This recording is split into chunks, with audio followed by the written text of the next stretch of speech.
No, I'm so freaking excited that I got my disability rating. Like, that money, it's not gonna be a whole lot, but it's gonna come in handy like nobody's business.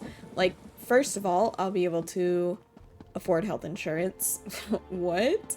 And I'm technically enrolled in VA healthcare now that I have a disability rating too, so like I have something to cover me. Not that it's gonna be great, I'm sure, but something's better than nothing. Um, it will negate the need for me to be in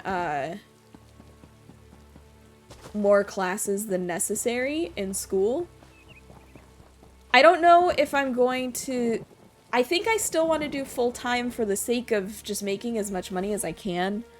Um, but, like, for instance, this semester, I am actually on academic suspension because I did so horribly last semester and the semester before.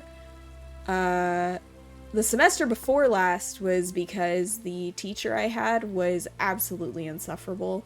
Just all of the passive, like, you know, when someone grows up in a very privileged, not necessarily affluent or rich, but just very privileged status, I guess. Like, she's a white woman from Virginia, which, like, people argue all the time whether or not that's the South, but, like, that's a fuck ton of privilege just built in, you know? Um, and she has a very strong personality, which, like, is great and everything. It's definitely compensating for the fact that she's a woman and very short, because she's, like, half a head shorter than I am, and I'm only 5'2". But just all of that, like, passive racism and ableism and homophobia that is just innately built into our society here in America, she was the embodiment of it.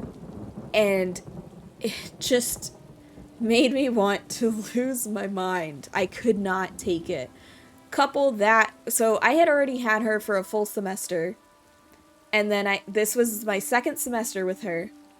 The way things were going, I was going to be stuck with her for the entirety of my associate's degree.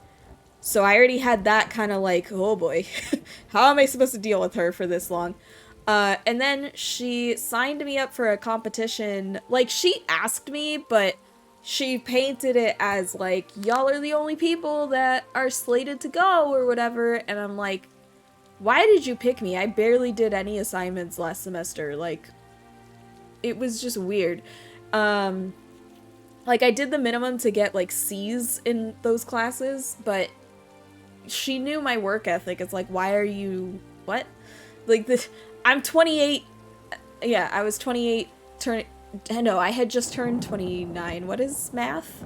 Yeah, I had just turned 29. It's like, I'm pretty set in my ways, lady. Like, there are things, of course, like, I believe in always growing, always improving and stuff, but, you know, work ethic wise, I know myself as a person. Throwing more work on my plate that I don't want is not the way to go about fixing me. You know, like, I worked really hard my 6 years in active duty Navy. I know how to work.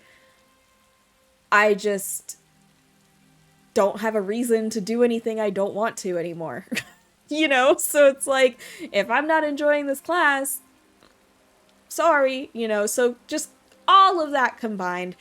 And then on top of that, for spring semester, I was sick for 4 weeks in a row.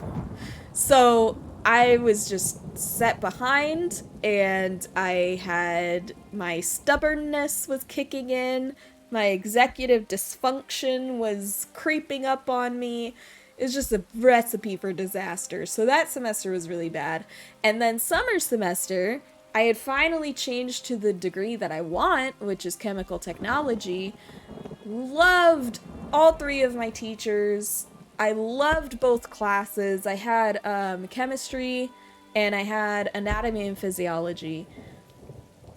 I mean, I was so excited to be back on that kind of track, but I could not bring myself to do my homework at home to save my life.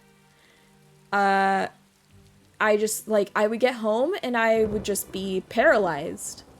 So I was like, I don't know what to do here. You know, one of my teachers at one point pulled me aside and was like, hey, you haven't done any of the work outside of class. And I immediately started crying because I was like, I don't know what's going on. I've never had executive dysfunction this bad. I don't know what to do. And she's so sweet. She sent me resources and stuff, but like the first thing she sent me was this article that was like miles long. I'm like, I just told you I am suffering from executive dysfunction, and you sent me this long ass article. I still haven't read it. She sent it to me like in July. Like, because it's so long. I'm like, this is a joke, right? That they wrote this for people with executive dysfunction? Like, but yeah, so I struggled really, really hard, and I got an email from my college that was like, hey, you can't come to school next semester. And I was like, this is how I make money right now. Fuck, you know. Thankfully, I have the disability thing that should be coming in pretty soon. I'm guessing it'll probably hit around the middle of September or so. Which I still have my, like, 6 days of GI Bill for August that's gonna come in at the end of the month. I have drill pay coming in, probably tomorrow, you know, so like I have a teensy bit of money. I can start doing Uber Eats again, you know. I don't have a whole lot of money. I can probably squeak by for the next like month and a half or so. But yeah, it was just not a good time. So, I'm really glad that regardless of, you know, when it starts coming in, whether it's end of this month, middle of next month, like, I'm really glad that I am gonna have this coming in because holy hell will it relieve so much pressure on so many fronts. Like, I'm gonna be able to have this semester off, which I was tempted to take this semester off anyway, and then the academic suspension just forced my hand. So, you know, I'll be able to take this semester off, and I'll be making a little bit more off just my disability than I would have off of just my GI Bill. So that's kind of nice too.